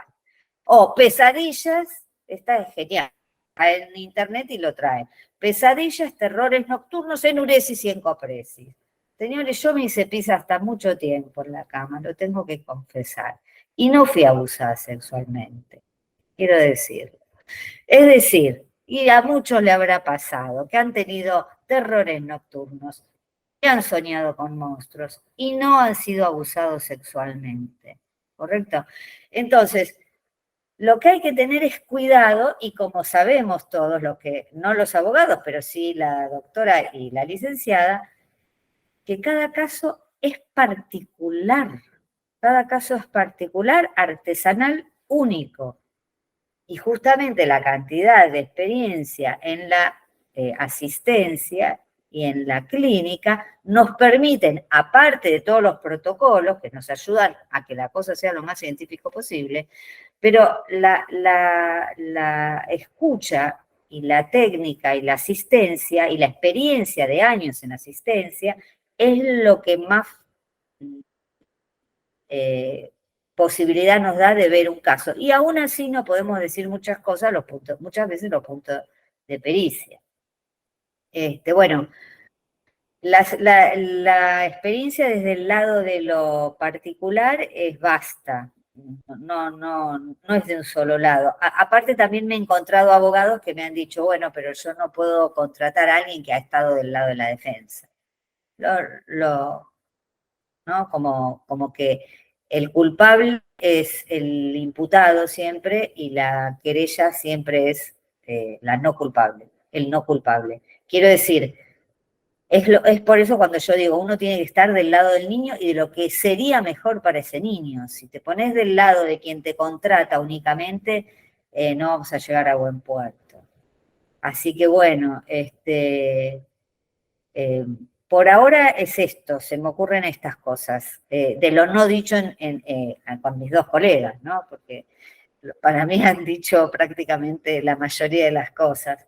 Así que bueno, me parece que sería bueno el intercambio con el público que está como muy ansioso por hablar, porque es tremendo lo que están escribiendo. Ha generado mucho movimiento esto, ¿no? Así que bueno, si les parece, yo hasta acá. Lili. Muchas gracias. Bueno. Muchas gracias a las tres. Muchísimas gracias, licenciada. Bueno, ahora los dejo en manos de la doctora Débora Daunieski, que es moderadora, para que le puedan hacer preguntas si ustedes Gracias, Lili. Bueno, traté de unificar un poco, comentar, en algunos casos son lamentos, gritos, y en otros son preguntas, pero trato de unificar un poco para que, de una manera abierta, para que cada una de las tres tome el tema, porque creo que hay mucho para decir en cada uno de los temas que tratan. Por ejemplo, el primer disparador tiene que ver con las revinculaciones, cuando hay un proceso civil y un proceso penal en trámite en forma simultánea, sea padre o sea quien sea el denunciante, ¿no? Tampoco, eso también lo quiero decir, porque siempre caemos como en el lugar de que el denunciante es el padre, perdón, el imputado es el padre y la denunciante es la madre. A veces es al revés, o es la pareja de la madre, o es una figura externa. Entonces, lo que tiene que ver con cómo se están manejando, cómo debieran manejarse en el criterio de ustedes, lo que tiene que ver con las revinculaciones cuando hay una causa penal en investigación y un juez civil que también tiene un código con una medida cautelar. Las escucho, me parece que da mucho para decir. No sé quién quiere retomar primero esta... Si quieren arranco yo, chicas, ustedes después se incorporan. Puedo hablar un poco de cuál es nuestra postura aquí desde el Ministerio Público Tutelar, que también hay un equipo de revinculaciones judiciales. Nosotros, mientras hay una causa penal en curso, no admitimos llevar a cabo procesos de revinculación. Consideramos que un niño no puede estar viniendo a una cámara Gesell y el día anterior haber tenido acá un proceso de revinculación paterno-filial. Supongamos que la denuncia es contra el progenitor, ¿no? Por ejemplo. Entonces, creemos que en este caso hay que primero agotar toda la vía que corresponde del proceso penal, y una vez que haya una sentencia, ahí se evalúa la posibilidad, obviamente, si hay un sobreseimiento de llevar a cabo el proceso de revinculación, pero no mientras está en curso el proceso penal. Sabemos que no todos los juzgados de familia sostienen este mismo posicionamiento y hay algunos que consideran que se debe llevar a cabo en forma asistida por algún profesional, por algún psicólogo.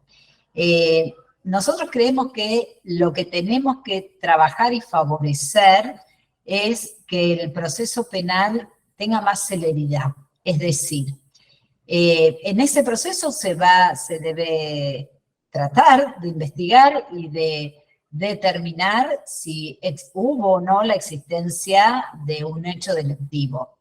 Pero si esto se demuestra que no fue así, y que la persona imputada queda sobreseída, que se demostró y que hubo un proceso justo donde se examinó y se profundizó con todas las pruebas, en ese caso sí estarían dadas las condiciones para empezar un proceso de revinculación, siempre respetando también al niño, niña, adolescente, que esto puede llevar un tiempo y un espacio, y hay que trabajar también acerca de su propia voluntad en esto.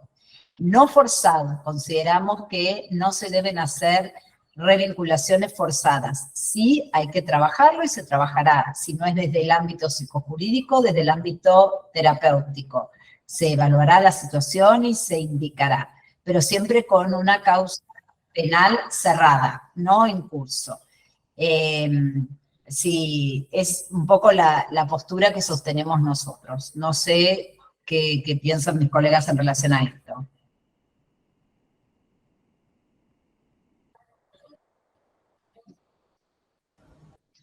Está muteada, doctora Bernimbló.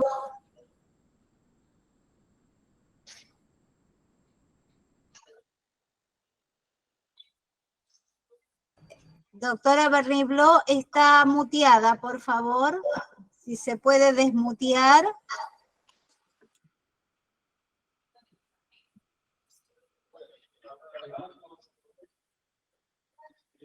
No se te escucha, Lili. No se te escucha, Virginia.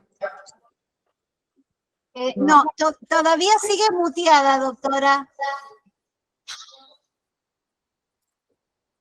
Fíjese en su computadora. No sé si mientras tanto, Liliana, si vos querés decir algo en relación a el tema de las revinculaciones, mientras tanto. No, aclarar un poco lo que dije antes. Ahí está, bárbaro, llegaste. No, yo quería decir esto, en consonancia también con lo que supuestamente digamos, pienso que en esto coincidimos. La verdad es que en la justicia hay muchos casos que quedan en el camino de la nada, de la nada. Entonces, entiendo que cuando hay falta de mérito, que en realidad no se sabe bien qué ocurrió, se asimila a que aquí no ocurrió nada. Y este es el problema. Revincular cuando no se está seguro de si realmente ocurrió o no ocurrió. Asimilar esa falta de sustanciación judicial con ausencia de abuso. Entonces, después se hacen revinculaciones forzadas, acá no tiene nada que ver, por supuesto, quienes las hacen, sino la propia justicia, que ante la falta de méritos, que puede ser una denuncia no sustanciada, pero no necesariamente falsa, se revincula con el criterio del interés superior de quién. ¿El niño? Pregunto, porque si ese niño no quiere, la misma palabra forzada, imagínense, nosotros, cualquiera de nosotros que somos adultos, no queremos ver a determinada persona. Y la justicia nos obliga a andar y encima querelo o querela. ¿Nos gustaría? ¿Por qué con los niños sí? Además, hubo una falta de mérito, ni siquiera a veces no se investiga bien. La cuestión del tema del testimonio del niño es para que el niño brinde detalles que le permitan al juez de instrucción seguir investigando, no agotar la instancia en la entrevista y en la pericia, y se terminó la investigación. Se terminó, porque no hay otras cosas para hacer. Sí, hay gente que por supuesto está trabajando distinto y está incorporando evaluar el contexto, que es lo que corresponde. Pero cuando el juez se limita a que los peritos y peritas, digamos, si es verdad o mentira, se termina la investigación. Y además que no somos detectores de la verdad y la mentira. Eventualmente asesoramos, brindamos una opinión, pero hay mucho más que hacer. A partir de lo que el niño cuenta. Por ejemplo, estoy diciendo, ese día ladró el perro del vecino porque se desató una tormenta tremenda y además, no sé, y después tiene que ir a investigar, bueno, a ver qué pasó con ese servicio meteorológico. ¿Qué pasa? ¿Hay un perro del vecino o no hay un perro del vecino? O sea, los detalles que puede, u otros, como decía, la licenciada Cerda decía, la abuela, esto, ¿y por qué el juez no puede investigar y llamar a testimoniar a la maestra, a la abuela, a otros testigos? ¿Por qué no? ¿Quién dice que no puede? Porque antes sí, bueno, había como restricciones importantísimas, pero hoy en día se entiende que es importante todos los indicios y las evidencias para que el juez se haga su propia convicción. No solamente que nosotros le digamos, nos parece que sí o que no, porque nosotros no somos testigos de derecho tampoco. Somos eventualmente personas que, digamos, vemos eventuales efectos, pero no siempre están, ni siempre están detectables en ese periodo evolutivo que lo vemos. En esa situación puntual pueden aparecer después. El abuso sexual en la cabeza del niño es una bomba de tiempo. Perdón, le quiero dejar lugar a las otras colegas para hacer el momento.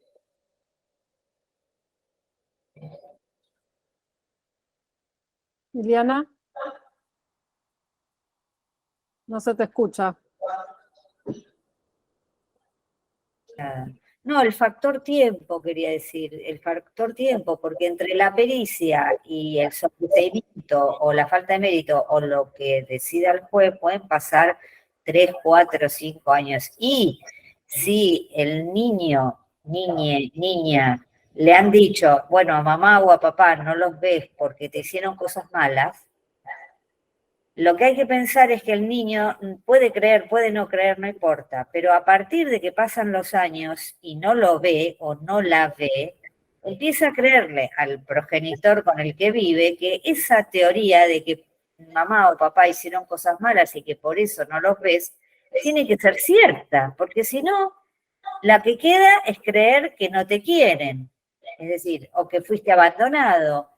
Entonces, al final uno prefiere como, bueno, creer con el que queda. Entonces resulta que después de 3, 4 años te enterás que te estuvo escribiendo cartas o que te trató de ver o qué sé yo qué, y te toca revincularte, pero ya no querés.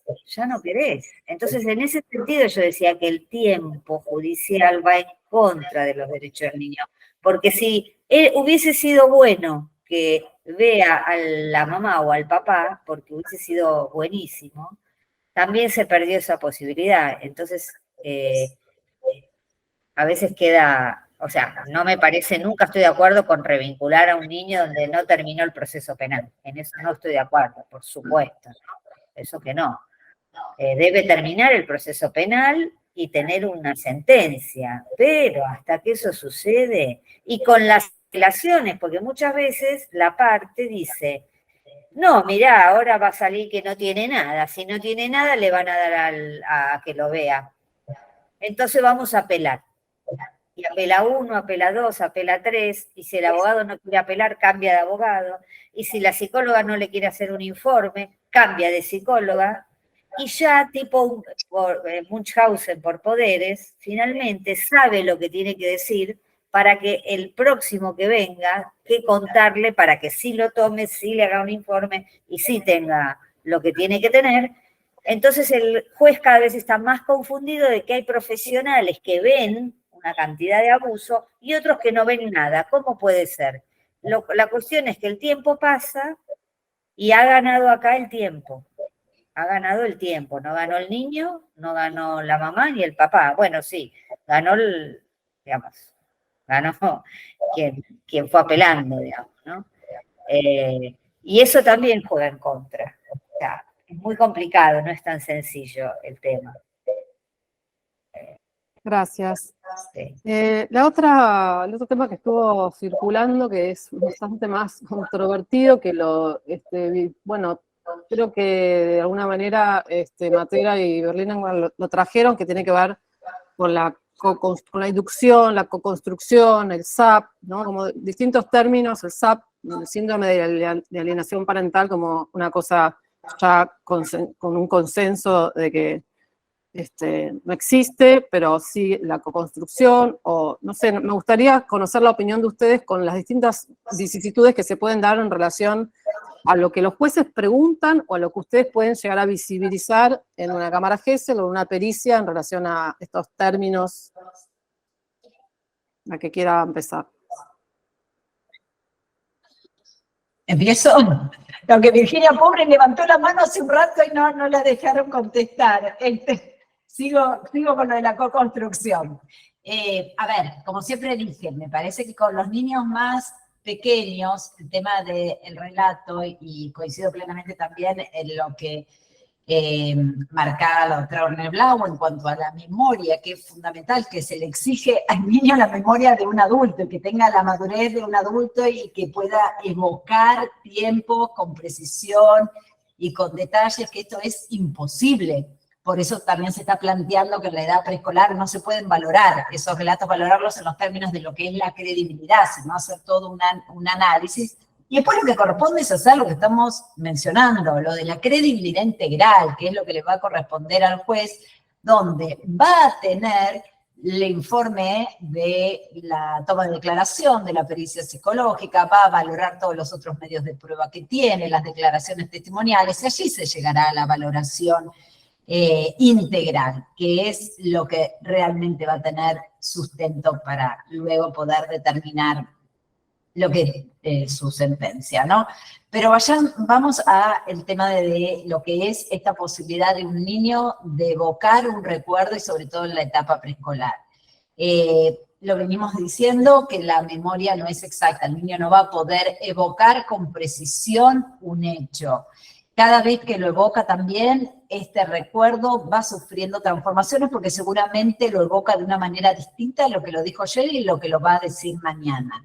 Donde las preguntas que les va haciendo su entorno, y acá yo saco el tema de que haya algún tipo de voluntad por parte de un adulto de querer introducirle algo. Estoy hablando acerca de solo cómo le pregunta una persona, hace que el niño pueda llegar a incorporar algo que por ahí no vivió, pero lo pasa a incorporar como propio. Esto es lo que se denomina la coconstrucción, pero es una coconstrucción natural que todo niño tiene con sus referentes primarios, con su mamá, con su papá, con su tía, con su abuela, con su maestra. Entonces, va tomando estas incorporaciones del exterior, que puede hacer que un recuerdo original se vaya distorsionando, pero esto lo va a evocar como propio y como real, no es que hay una intención de al niño introducirle algo, no estoy hablando de lo que dicen de la inoculación ni la implantación, otro tema de mucha discusión y debate, si existe, si no existe. Estamos hablando acá de lo que es natural, es decir, que la co-construcción es natural, sí, para un niño pequeño, sí, pero porque es parte del desarrollo que este niño, todo lo que va a transmitir, también asimiló, incorporó cosas que tienen que ver con su entorno. Pero para eso también es importante no quedarnos única y exclusivamente con ese relato, que eso es en lo que nosotros tratamos de hacer hincapié. Eso es algo más, tiene que ser algo más dentro de todas las pruebas que tiene que valorar el juez para poder determinar la existencia o no de un hecho delictivo. Entonces me parece que esto es lo que hay que tener en cuenta, qué es lo que un niño puede evocar y cómo lo va a evocar, y lo que es esperable de cómo va a ser esa evocación. Bueno, complementando lo que decía María Fernanda, claro, acá me parece, la verdad que me parece que hay que distinguir aquellos casos, como decía, que quedan sin investigar, se cierran prematuramente, y por otra parte, quedó flotando la idea de que los niños son inducidos. ¿Por qué? Porque como queda conviviendo con quien hizo la denuncia, entonces me parece que sí, que efectivamente co-construyen. Estoy de acuerdo con la posición de la licenciada Matera, porque este es el peligro. Guiarnos a través de los adultos. Nosotros tenemos que guiarnos por las producciones propias de los niños. Y nosotros tenemos una formación que no, como digo, no es verdad, mentira, pero sí tenemos una formación para asesorar a aquellos niños que tienen lo que llamamos desde la psicología del testimonio indicadores de credibilidad, que la credibilidad integral la da el juez, la final, pero nosotros tenemos experiencia y formación para distinguir a aquellos niños que, es más, les digo directamente, aquellos niños que les han dicho algo para que repitan, típicamente son relatos vagos, sin detalles, sin precisiones. O sea, nos damos cuenta. Otra cosa es cuando el niño se retrae, se calla. Ahora, cuando la intervención se solicitó a los 5 años y a los 12 todavía seguimos pidiendo pericias por ese mismo caso, ya ahí es muy difícil. Por tantos años pasados y peleas, y sobre todo si se agregan peleas parentales, es realmente difícil hacer una pericia. Y, perdón, en este año ya tuve 3 juicios orales por casos que vi en el 2009, en el 2010, en el 2011. Es decir, 13 años después llego al juicio oral. Entonces, Liliana, esto es tremendo. Y se pide encima que los niños declaren, o adultos, porque ya son adultos jóvenes, declaren nuevamente. ¿Cómo puede ser que 13 años después? Y encima a mí me preguntan, ¿qué recuerda, doctora, del caso? Primero que vi muchos, pero más allá de eso, tiempo también pasa para mí. Entonces le digo ahí, me acuerdo porque lo leí el informe antes de venir al juicio oral. Y entonces me dicen, pero aparte descriptiva, digo, con detalles. Pero ¿usted se acuerda de la entrevista? Me acuerdo porque lo acabo de leer, lo voy a reiterar, pero, y cuando ya vino la tercera, el doctor, pasaron más de 10 años, ¿qué es lo que me tengo que acordar? O sea, se entiende, ¿no? Les estoy dando un ejemplo de lo que ocurre en la justicia, y muchos casos intrafamiliares, cuando vienen a la justicia después de 2 años, no quieren saber nada, hasta son capaces de retractarse. Entonces, eso no es justicia, eso es una situación muy problemática y preocupante, y además se vuelve a llamar a declarar. Cuando usted en la cámara que hace la primera videograbación, que es la original, no se puede llamar a los chicos 10, 15, 5, 6 o 7 años. ¿Para qué está esa primera videograbación? ¿Para qué la hacemos?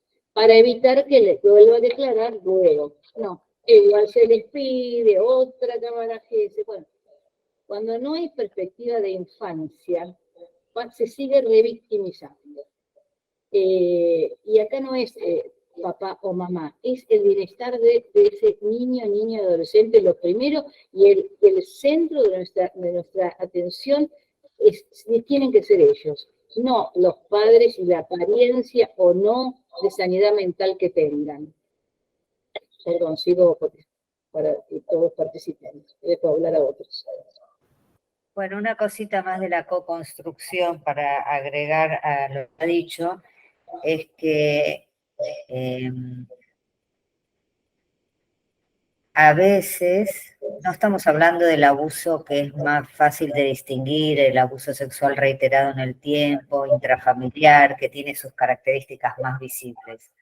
Pero hay veces que hay conductas inapropiadas para uno de los progenitores, lo cual el otro denuncia. Y hay que ver también el contexto, es muy importante el contexto donde se da la denuncia. A veces se da en el medio de un divorcio controvertido y a veces no.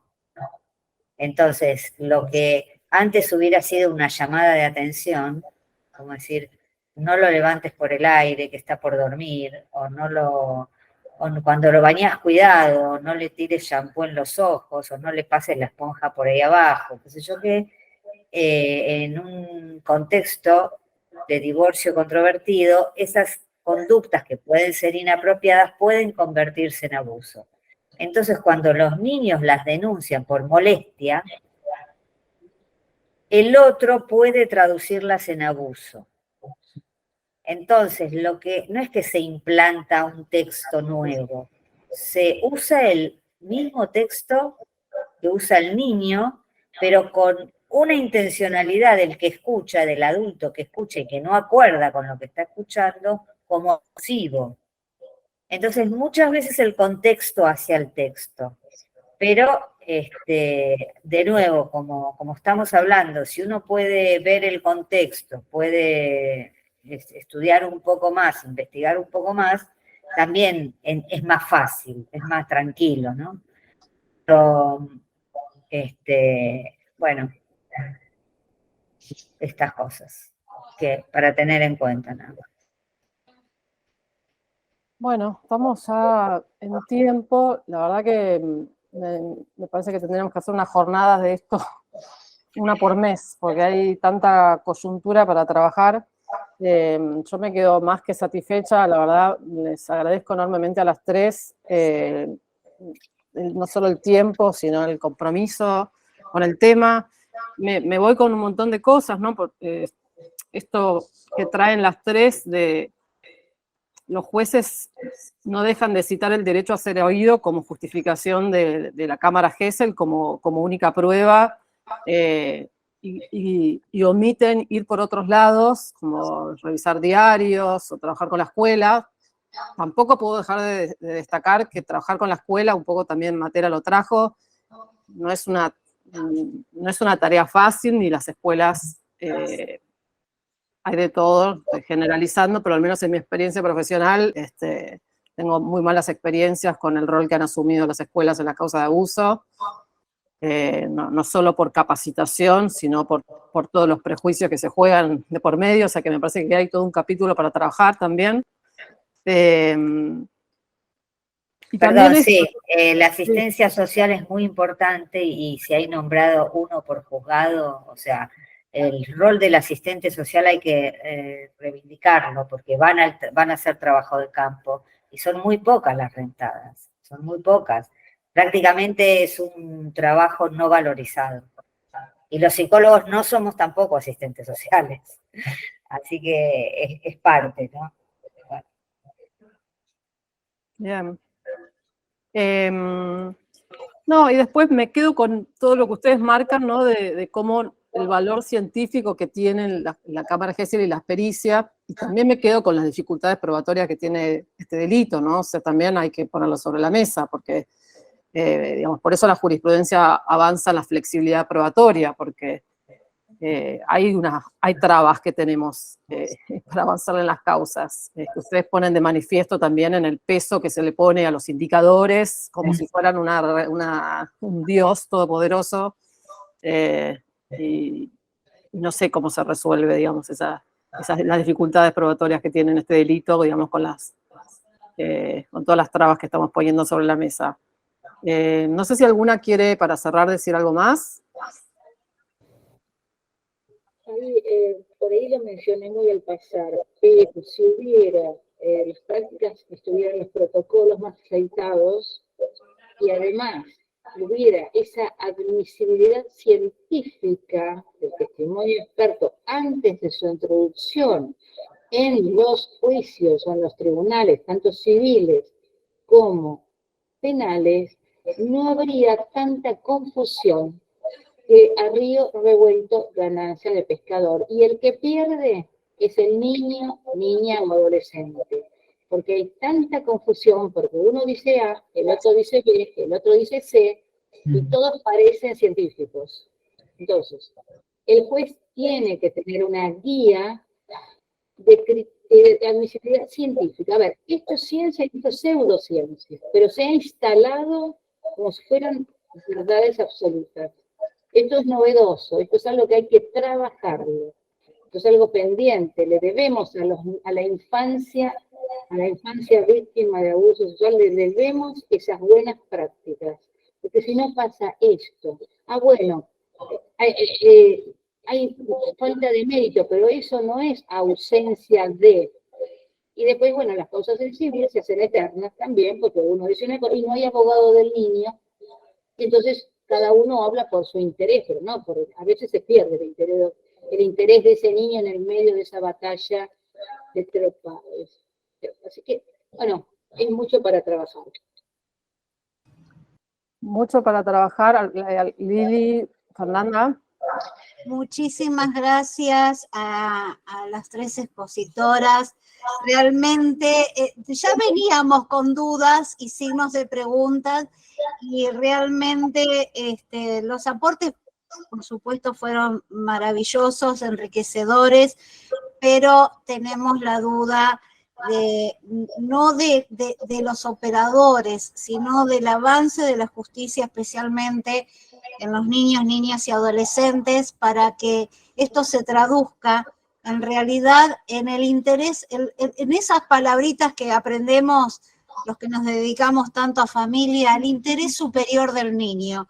Y a veces queda trunco esas palabras que uno lo usa mucho en los escritos judiciales, pero queda dando vuelta y duele y sería interesante, como aquí dice la colega Débora Domnieski, da mucho para hablar, mucho por repensar, reflexionar y acompañar esto también a la justicia, que nos permita a los profesionales todos, de manera multidisciplinaria, atender estas necesidades de los niños, que es la parte más importante. Así que yo les agradezco a las tres, especialmente a los presentes, y bueno, nos volveremos a encontrar tal vez, seguramente en alguna otra oportunidad y en algún otro encuentro, porque realmente queda mucho, mucho por hacer. A mi colega Débora Domnieski, gracias. A las autoridades del colegio, gracias, que nos dieron este espacio, y a todos los demás, gracias por acompañarnos. Que tengan una muy buena jornada. Muchas gracias. Muchas gracias. Gracias por la invitación. Buenas tardes. Gracias. Gracias, chao, chao.